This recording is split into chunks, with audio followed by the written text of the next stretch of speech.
왜 이제서야 MLB 서울 시리즈를 한 건가요? 최근에 메이저리그 서울 시리즈를 위해서 샌디에이고 파드리스와 LA 다저스의 선수단이 한국에 방문했었는데요. 파드리스 선수 중 한 명의 여자친구는 잊지 못할 경험 때문에 또 한국에 방문할 거라고 합니다. 대체 이 여성은 한국에서 어떤 경험을 했는지 한번 알아보러 가실까요? 구독과 좋아요를 눌러주시면 영상 제작에 큰 힘이 됩니다. 안녕하세요. 저는 미국에서 살고 있는 이사벨라라고 해요. 얼마 전 한국에서 열린 MLB 개막전 때문에 남자친구와 함께 한국을 다녀왔는데 좋았던 점들을 전해드리고 싶어 이렇게 사연으로 남겼습니다. 제 남자친구는 샌디에이고 파드리스 소속 선수예요. 평소에도 남자친구가 경기가 있을 때마다 응원을 하러 다녔지만 개막전 하는 나라 때문에 이렇게까지 기분이 좋았던 적은 없었거든요. 근데 이번 한국행이 결정되었을 땐 얼마나 신났는지 몰라요. 왜냐하면 평소에도 저는 한국에 꼭 가보고 싶다는 생각이 간절했어요. 한국 문화에 관심이 정말 많았거든요. 넷플릭스에서 한국 드라마가 개봉할 때마다 꼭 챙겨서 정주행했고 BTS도 아주 많이 좋아하기 때문이에요. 제가 오죽하면 한국 드라마의 대사랑 노래 가사를 생생하게 느끼고 싶어서 한국어도 조금씩 공부하고 있었다니까요. 근데 이번 MLB 한국에서 열리다뇨. 절대로 이런 기회를 놓칠 순 없다고 생각했어요. 한국에 간다는 소식을 듣자마자 남자친구한테 달려가서 같이 데려가 달라고 얼마나 떼를 썼는지 몰라요. 보통은 팀의 선수들과 코칭 그리고 스태프, 필요한 지원 인력만 현장에 참여하게 되거든요. 이번 기회를 놓치면 계속 후회할 것 같아서 정 안 되면 저 혼자서라도 가겠다고 했었죠. 아니 근데 저 혼자 여행하는 건 불안해서 못 보내겠다고 하는 것 아니겠어요? 저보고 어떻게 하라는 건지 그땐 얼마나 속상했는지 모르겠어요. 그렇게 며칠 후 남자친구한테 전화가 왔는데 구단에서 특별히 배려를 해주셔서 선수 한 명당 한 명을 전세기에 태워준다는 거 아니겠어요? 정말 꿈만 같았고 너무 좋아서 남자친구랑 서로 부둥켜 안고 얼마나 펄쩍 뛰었는지 몰라요.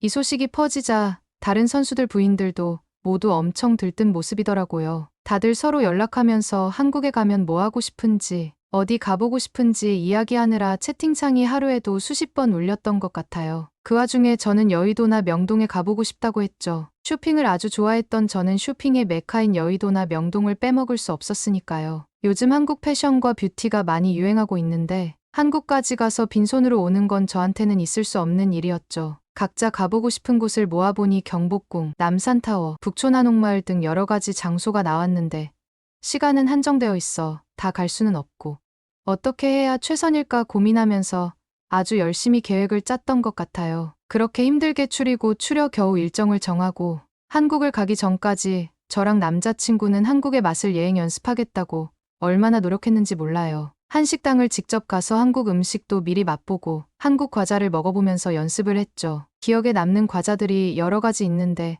홈런볼과 새우깡 그리고 바나나킥이 기억에 남았던 것 같아요.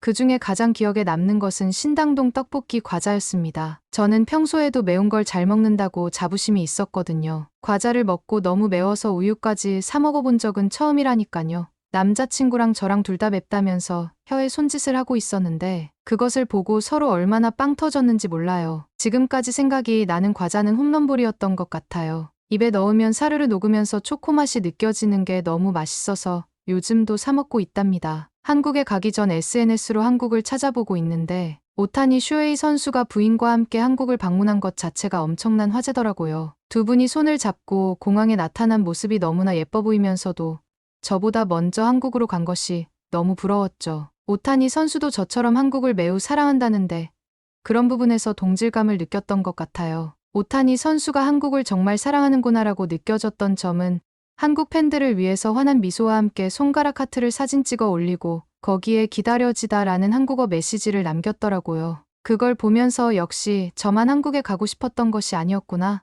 느끼면서 한국에 가는 날만 한없이 기다렸던 것 같습니다. 그렇게 한국으로 출발하는 날엔 기대하는 마음 때문에 거의 4시간 정도 잔 것 같아요. 다행인지는 모르겠지만 비행시간이 길어 한숨 자고 일어나니까 한국이었어요. 오히려 한국으로 가는 거리가 짧게 느껴져서 저는 다행이라고 생각했죠. 한국에서의 일정은 일주일밖에 되지 않지만 선수들의 아내들과 한국 일정에 대해서 이야기할 때 다들 임무와 얘기했던 곳은 피부과였답니다. 피부과는 모두 절대 빼놓을 수 없는 필수 코스로 정해놨죠. 이미 K뷰티는 전 세계적으로 유명하잖아요. SNS나 K드라마를 보면 어떻게 피부가 안 좋은 사람들이 한 명도 없나요? 다들 백옥 같은 피부결이 그렇게 매끈할 수 있는지 너무나도 닮고 싶었습니다. 예약을 하려고 이리저리 알아보던 도중에 한 피부과에서 저희가 모두 방문하게 되면 아무도 받지 않고 저희만 피부 관리를 해준다고 말씀해 주셔서 그곳으로 바로 예약했던 것 같아요. 그리고 어떤 피부 관리를 받아야 하나 목록을 만들었죠. 직접 한국의 피부과를 방문해 보니 생각보다 너무 좋았습니다. 병원인데도 불구하고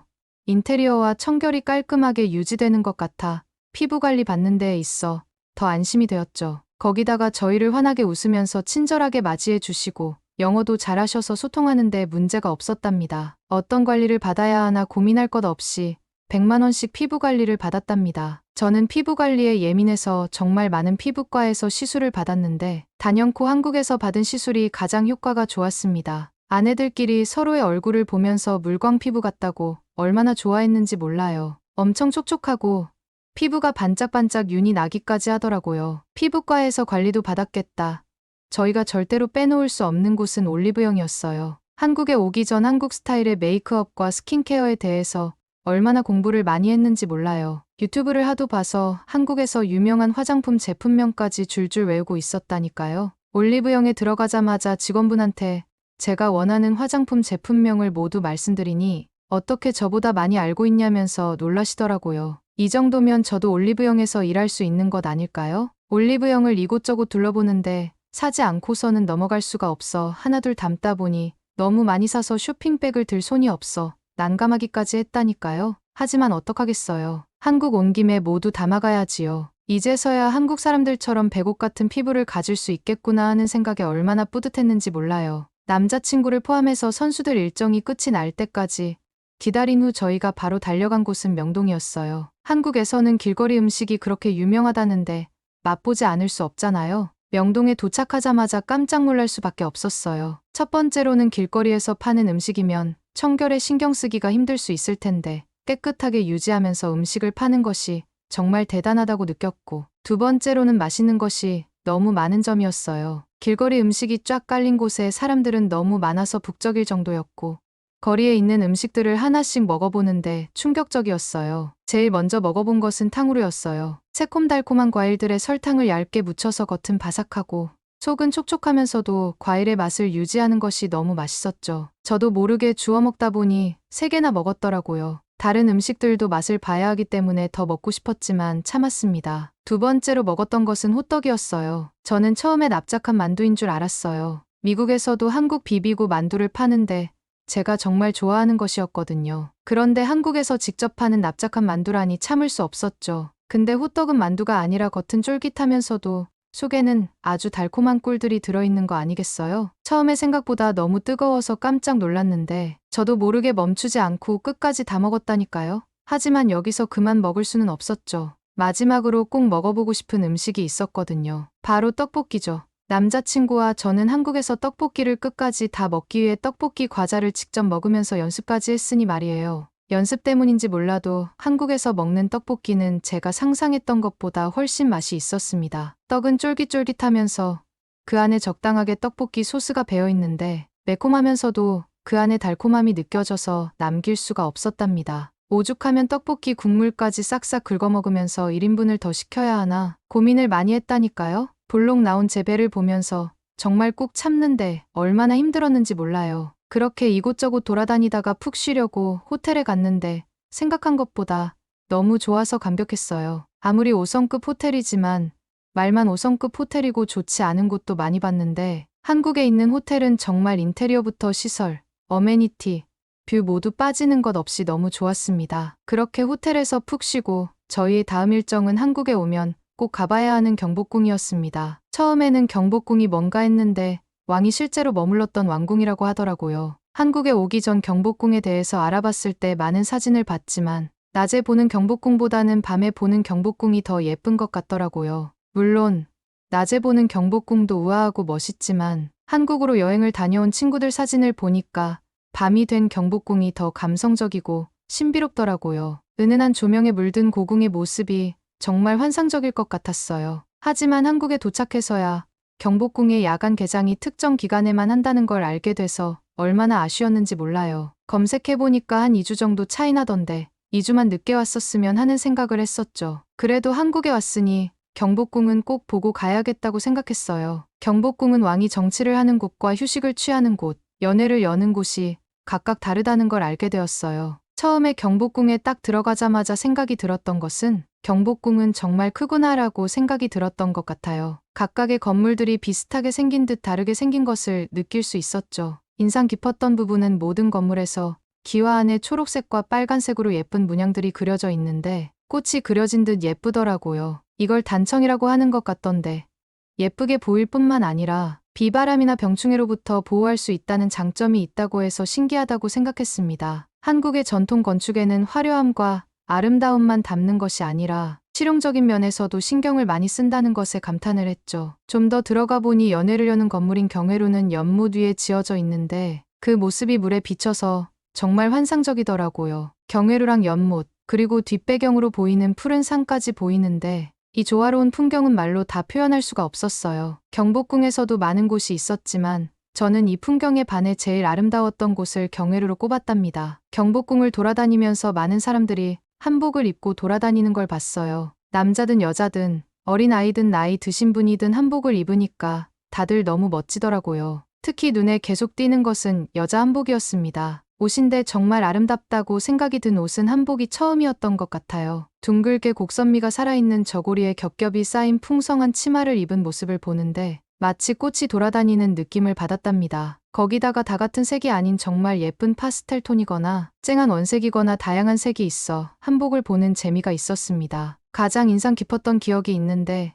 어떤 가족이 모두 한복을 맞춰 입고 경복궁을 산책하는 모습이었어요. 아이들은 아기자기한 색동저고리에 귀여운 주름치마를 입었는데 어찌나 귀엽던지 한참을 웃었다니까요. 경복궁이 너무 넓어서 그런지 이곳저곳 모두 둘러보니 너무 배가 고파지더라고요. 외국인이 한국 음식을 불고기랑 된장찌개만 있는 것으로 아실 텐데 절대 아니에요. 요즘 미국에서도 한국 음식으로 핫한 게 K-바베큐죠. 물론 미국도 고기에 대해선 어디 가서 뒤처진다고 생각하지 않아요. 미국 스테이크 맛있잖아요. 하지만 K-바베큐는 숯불에 구워 훈연향이 난다고 하던데 아무리 상상해봐도 무슨 맛이 날지 모르겠고 얼른 오고 싶어서 미치는 줄 알았어요. 머릿속에 한우 생각 가득 채운 채로 식당에 가서 자리에 앉았는데 아니 한국은 이렇게 다 퍼주면 남는 것이 있나요? 식탁 위에 너무 많은 반찬들이 있어서 뭐부터 먹어야 하는지 고르느라 혼났습니다. 아직 고기를 먹지도 않았는데 여기 있는 반찬들만 한 입씩 먹어도 배부를 것 같았죠. 숯불이 달아오를 쯤에 꽃등심이 나왔습니다. 고기를 구워주신 후에 접시마다 하나씩 놔주셔서 한 입 먹어보는데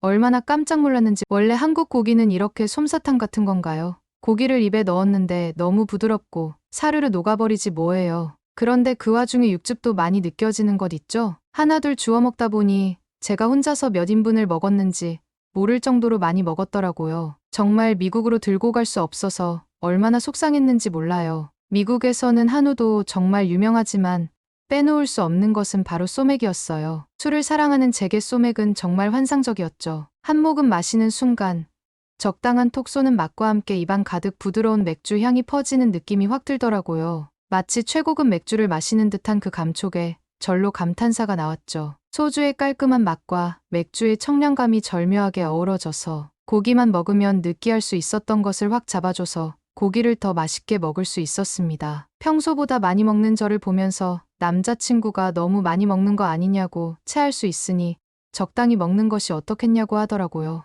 그런데 그렇게 많이 먹었는데도 불구하고 더부룩함이 별로 없는 거 아니겠어요? 미국에 있는 음식들은 기름기도 많고 채소로 만들어진 음식이 별로 없어 조금만 먹어도 더부룩하고 속이 니글니글 거렸거든요. 그런데 한국 음식은 정말 배가 터져라 먹어도 깔끔하더라고요. 이래서 한국 사람들이 건강하고 날씬한 거구나 하고 생각했죠. 그렇게 한국에서 즐거운 시간을 보내는 사이에 어느덧 개막전 당일이 되었어요. 고척 스카이돔으로 이동했는데 경기장 주변에 사람이 너무나도 많은 인파에 사고가 나지 않을까 걱정했습니다. 그런데 놀랍게도 모두가 질서정연하게 입장하는 것 아니겠어요? 한국은 시민의식도 세계 최고라고 하던데 그걸 직접 목격하는데 감탄하지 않을 수 없었답니다. 저는 고척 스카이돔에 오자마자 바로 달려갈 수밖에 없는 곳이 있었어요. 바로 크림새우를 파는 곳이었죠. 고척 스카이돔에서는 크림새우가 가장 유명하다고 하더라고요. 새우튀김인데 크림소스를 얹고 한국식 매운맛까지 더했다니 정말 상상만으로도 군침이 도는 조합 아니겠어요? 다행히 크림새우는 재빠르게 간 덕분에 살 수 있었답니다. 하지만 얼마 남지 않아 제 뒤에 있는 사람들 몇 명 못 사가고 다 동떨어지더라고요. 바로 달려오길 아주 잘했다고 생각했죠. 개막전 당일의 열기는 정말 뜨거웠습니다. 경기 시작 전에는 K-팝의 나라답게 걸그룹의 공연이 있었는데 다들 예쁘고 날씬해서 남자친구가 눈을 떼지 못하더라고요. 그때 얼마나 질투가 났는지 몰라요. 저도 어디 가서 한메모하는데 아무래도 한국인들 앞에선 뽐낼 수도 없더라고요. 저도 열심히 관리를 하는 편인데도 군살은 빠지지 않던데 한국 사람들은 도대체 어떻게 관리를 하는 건가요? 그렇게 남자친구를 조용히 째려보면서 질투를 하고 있었는데 개막전의 하이라이트인 시구가 시작하는 거 아니겠어요? 그 주인공은 바로 한국인 최초의 메이저리거 박찬호 선수였죠. 박찬호 선수가 그라운드의 모습을 드러내자 관중들의 함성이 하늘을 찔렀어요. 물론 그 함성 소리의 일부는 제 목소리였죠. 박찬호 선수의 유니폼을 보는데 좀 특이하더라고요. 자세히 보니까 다저스와 파드리스 유니폼이 반반씩 합쳐진 거예요. 알고 보니 다저스는 박찬호 선수가 데뷔하고 전성기를 보낸 팀이고 파드리스는 2005년부터 2006년까지 뛰었던 팀이기도 하면서 지금은 파드리스의 특별 고문으로 있기 때문에 그 의미를 담아 특별 제작한 유니폼을 입은 거였어요. 뒷면엔 60일이라는 그의 현역 시절 등번호가 선명하게 새겨져 있었죠. 박찬호 선수의 시구가 시작되자 모두가 숨을 죽였어요. 그의 왼손에 끼워진 글러브, 잘 보니까 10년 전 메이저리그 데뷔전에서 사용했던 글러브더라고요. 그걸 기념관에 기증했다가 이날만을 위해 다시 꺼내왔대요. 박찬호 선수가 이 시구에 얼마나 의미를 갖는지 말하지 않아도 느껴졌죠. 박찬호 선수가 힘차게 공을 던지자 관중석이 뜨거운 함성으로 들썩였어요. 30년의 세월을 뛰어넘은 그의 투구 폼은 여전히 현역 시절의 모습 그대로였죠. 그 순간만큼은 모두가 하나 되어 숨을 먹고 지켜봤답니다. 경기는 누구 하나 더 잘한다 할 것 없이 두 팀 모두 팽팽한 경기였어요. 처음 1차전에서는 남자친구 팀이 져서 너무 속상하더라고요. 하지만 2차전에서는 멋진 승리를 거두었죠. 특히 그날따라 선수들의 플레이가 눈부셨는데 그 이유는 한국 사람들의 응원 덕분이 아니었나 싶어요. 이번에 크게 이슈된 오타니 선수의 활약도 정말 인상 깊었죠. 끝까지 포기하지 않는 그의 자세에서 진정한 프로의 모습을 볼 수 있었거든요. 수많은 한국 팬들도 오타니 선수의 열정에 큰 감동을 받았다고 하더라고요. 경기 후에는 한국의 미용실까지 찾아가서 새로운 헤어스타일로 변신했다는 얘기도 들었어요. 머리 정말 멋지게 잘 됐다고 하던데 저와 똑같이 한국에서의 추억을 오래도록 간직하고 싶은 마음이 아니었을까 싶네요. 저희가 한국을 떠나기 전 김하성 선수가 구단 선수들 모두에게 선물을 주는 것 아니겠어요? 남자친구가 선물을 받고 기분이 좋아 달려와서 자랑하는데 샛노랑 한복이더라고요. 색도 너무 예쁘고 경복궁에서 예쁘다고 생각했던 한복을 받아오니 제가 더 기분이 좋아지더라고요. 남자친구가 한번 걸쳐 입고 빙그르르 돌아보는데 생각한 것보다 너무 잘 어울려서 저도 모르게 껴안아줬던 것 같아요. 남자친구가 그런 저를 빤히 보더니 선물이 있다고 하면서 환하게 웃더라고요. 한국에 온 자체가 선물인데 무슨 또 선물이 있지 하면서 궁금해하는데 손흥민과 김민재 사인이 담긴 유니폼을 선물해주는 것 아니겠어요? 정말 마지막까지 얼마나 행복했는지 몰라요. 이번 한국 여행은 길지 않은 시간이었지만 가는 곳곳마다 좋은 분들이 따뜻하게 맞아주셔서 행복한 날들을 보낼 수 있었습니다. 꼭 다시 한국을 찾아 남자친구와 함께 더 많은 시간을 보내고 싶네요. 저에게 선물 같은 추억을 안겨주신 한국 여러분께 진심으로 감사드립니다. 다음에 갔으면 하는 곳 추천해주시면 너무 감사하겠습니다. 오늘은 MLB 서울 시리즈를 기념해서 샌디에이고 파드리스 선수의 여자친구인 이사벨라 씨의 사연을 들었는데요. 오늘의 사연은 어떠셨나요? 외국인들이 한국에 대해 겪은 해외 감동 사연을 계속해서 보고 싶다면 구독과 좋아요 부탁드려요. 긴 영상 시청해주셔서 감사합니다. 오늘도 행복한 하루 보내세요.